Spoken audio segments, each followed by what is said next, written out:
Mal der Strand vom tiefsten Punkt der Schweiz, Lago Maggiore, 193 Meter über Meer, genau da, bis oben auf die Vorspitze, der höchste Punkt der Schweiz.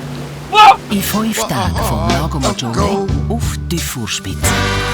Über 200 Kilometer mit dem Velo und mehr als 15 Stunden wandern. Der Jan Fitze geht an seine Grenzen. Definitiv mehr Unbekannte als Sicherheiten. Nein! Verdammte Scheiß! Und ich weiss nicht, welches das die grösste Unbekannte ist. Ist es meine Form?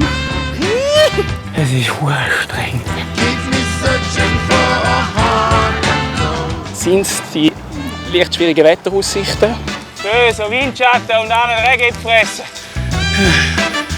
Komme ich mit dem fehlenden Sauerstoff nicht klar? Ich habe noch nie in meinem Leben etwas Brutales gemacht wie gerade den Hang dort. Und je länger ich es mir überlege, denke ich, was für eine Schnapsidee.